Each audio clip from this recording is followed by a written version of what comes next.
Hi, this is Kerckhoffs. Today I'm going to color this 12 by 8 inch photo that I took of the Windansea Shack in La Jolla, California in December 2012. I'm going to color it with my Marshall photo oils, and I'm only going to use 3 colors, and I'll show them which ones they are.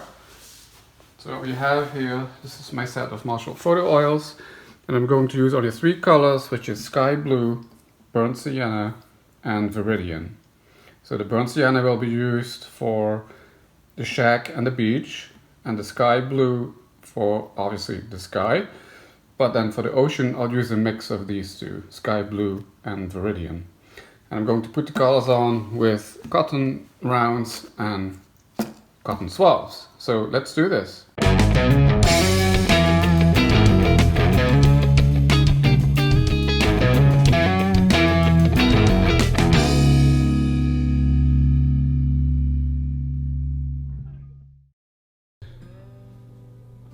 So I'm starting here with burnt sienna for most of the shack. These are pretty big surfaces, so I don't need a Q-tip yet. I'm going to use a Q-tip, and I want to do more detailed work on the shack and then between the palm fronds for the sky.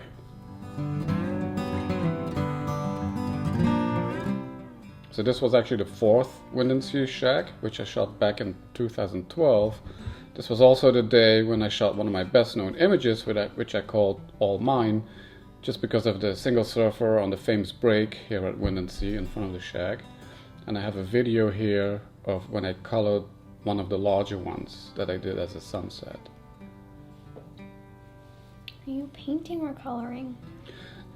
You're painting? That's a good question. I am using paint, but because the image is already there, I would call this more like coloring. The official painting. Or painting. So the official name for this is actually hand tinting or hand coloring.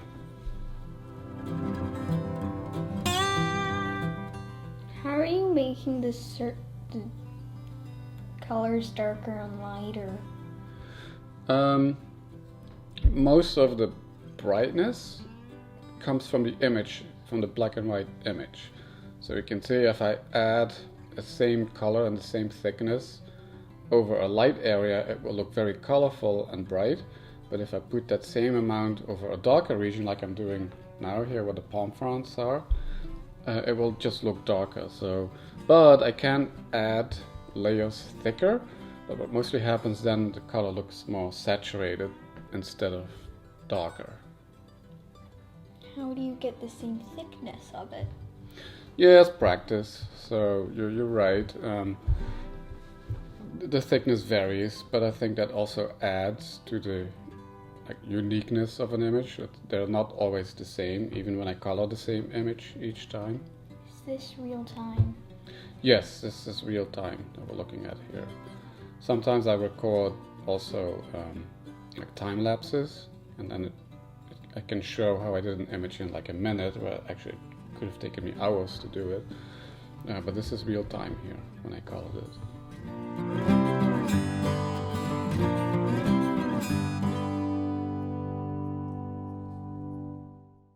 I want the colors to be a little different in saturation, so most of it is like a lighter color that you see, the burnt sienna. But now I'm adding a little bit of like, I wouldn't call it highlights, like touches of more saturated color, just to give it a nice look.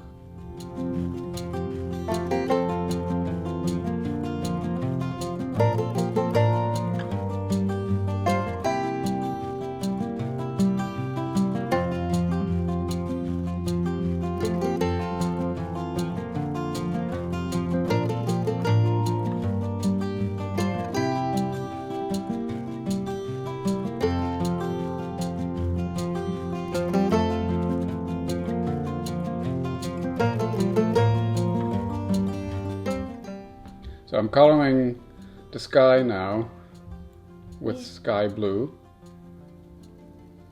and I'm using a Q-tip here because I'm going in between the colors that I added earlier, so I need to be a little more careful now.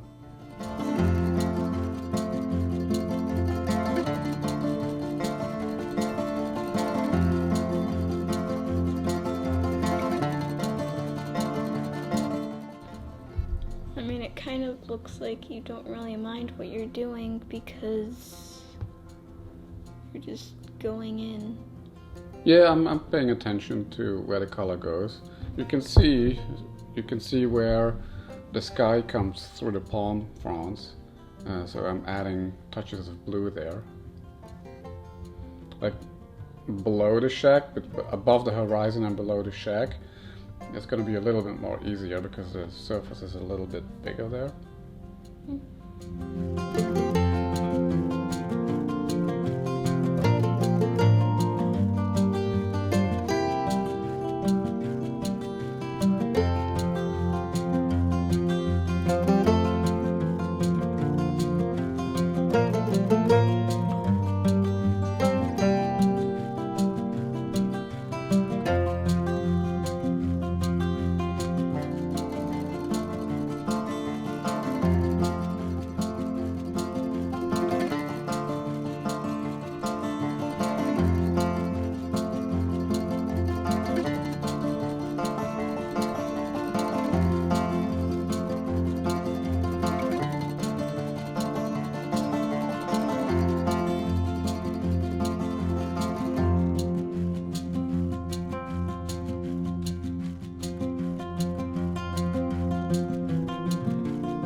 Normally I start with the larger surfaces and then move on to the smaller ones. However, in this case, I could have started with the sky first, but not between the shack. If I would have done this differently, I could have done the sky above the ocean first, then the shack, and then the sky in between the palm fronds.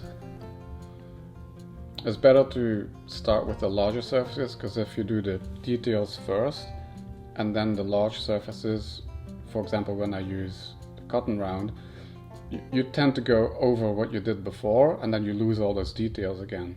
So it's better to start with the larger ones, and then you are more careful when you do the smaller pieces, the smaller surfaces, using a cotton swab.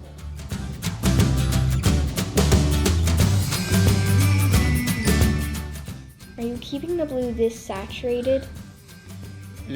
Well, if you mean, you can see a big difference here, right? So right now it's pretty thick.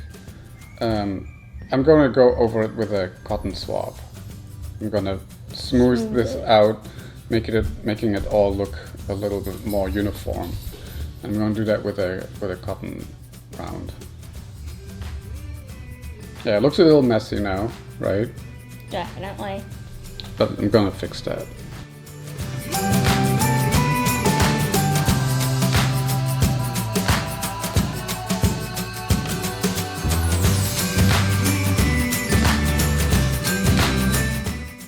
So now I still have to do that part on the left here, and then when this is all done, I'm going to smooth it out. You can see I also went on to the ocean a little bit. See that? That's not a big deal in this case because the ocean is going to get a blue color anyway. Actually, it's going to get a mix of blue and viridian. How long have you been painting for? Well, paint, with oils. Like the coloring like this? Yeah. Since 2011, so 9 years or so. So now I'm smoothing out the sky. See, now it's starting to look a little bit more uniform.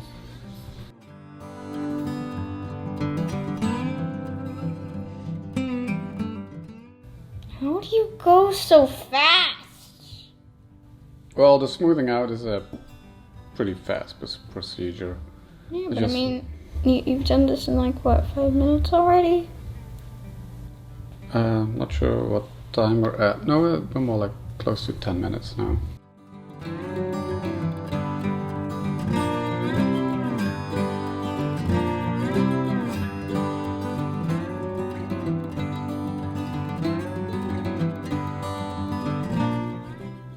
So actually 3 years after I took this photograph, the shack got destroyed during a storm in December 2015.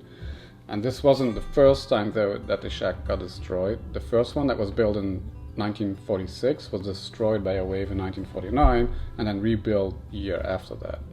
So I believe the shack, this one that I took this photo of, was the fourth shack. In the back here, this lone pole I'm coloring now is a remnant of the third shack. So you can see, you can have a look at this video from ABC 10 about the wave that destroyed the fourth one. So the fifth one has already been rebuilt. So now I can also add the detail, the color to the poles, because the sky has been done, so I can finish that now. What was the shack used for? Actually, it was built by the Windansea Surf Club. It still is. It's like a relaxation point. People actually get married under here. It's to watch the sunset. And I believe in 1998 it actually became an historic landmark.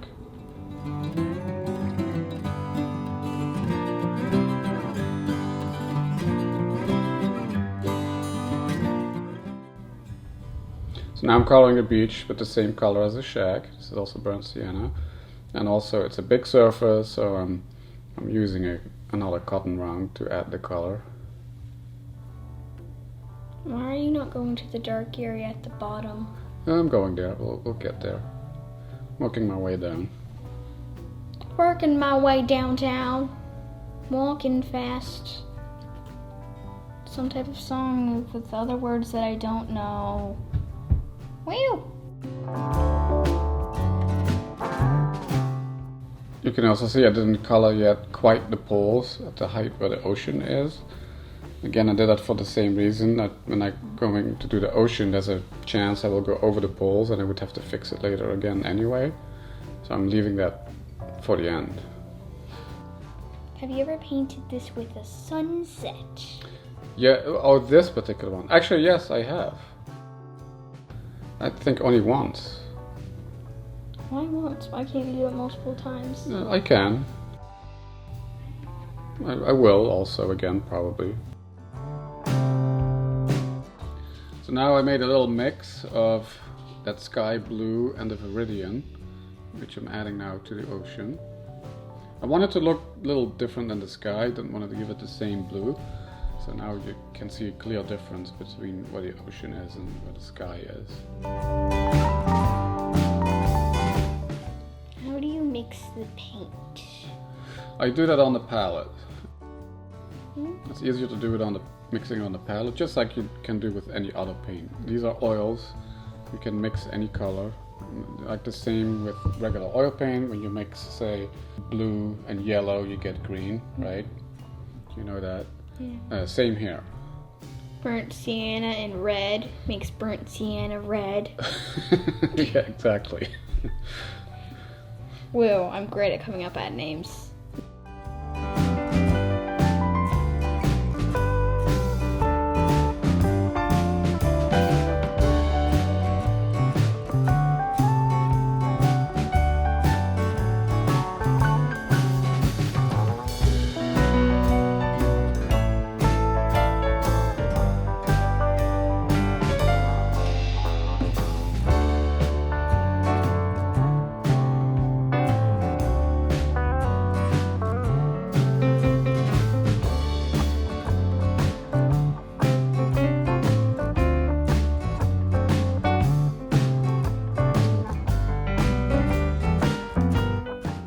So Definitely. here, so you can see I'm still using a Q-tip here, and the reason is I have to be a little more careful now because I don't want to go into the sky anymore, right? That needs to stay blue. And then at the bottom, where the beach is, that needs to stay that color, so I have to be careful. And I'm also trying to avoid going over where the waves break, so that stays nice and white. If I do go over it, I need to take a clean Q-tip and remove some of that paint. Have you ever used white? It's a good question. White would actually reduce the contrast. So I probably have in the past. I cannot quite remember when I did, but it would make like darker regions lighter, right? By not adding a color to it. So I probably have, but I use it rarely. And white does come with Marshall photo oils. It's titanium white. And I forgot, but it might not be transparent if I'm not mistaken. Otherwise, it would be just clear, right? In order for it to be white, it probably is an opaque color. What's the difference between white and titanium white? Probably a pure white. I'm not sure. Probably doesn't really exist. There's always a slight tone to it. Yeah. Either whether it's Purple. like a slight blue to it, or blue, cyan, turquoise. I'm gonna stop naming colors now.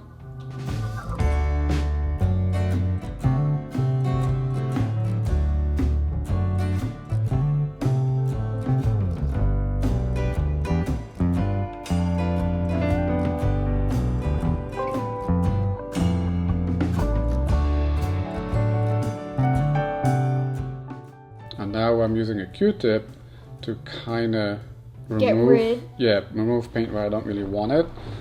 To give it some... Goodbye paint, no one ever liked you. Exactly. Not there, at least. It's to give it a little more highlights, make it look a little different here and there. And especially where the waves break in the front here, I would like it to be completely white. I mean, there's no such thing as completely white, because as you just said, there's different tones of it. Yes. But I'm removing the paint, so I'm getting to see the white from the photo underneath.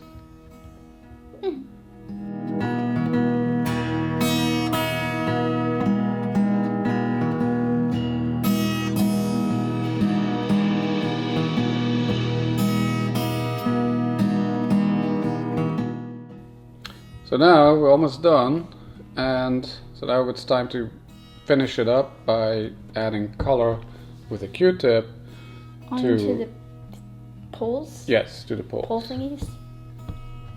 You see that pole in the distance missed there? blue right here. You see that pole in the distance there? That's the one from the third one. Yes, exactly. Okay, and this is the last one, and it's done. Woo! So here's the final result. If you liked the video, please hit the like button. And if you want to see more of my work, also please hit the subscribe button. And I will see you next time.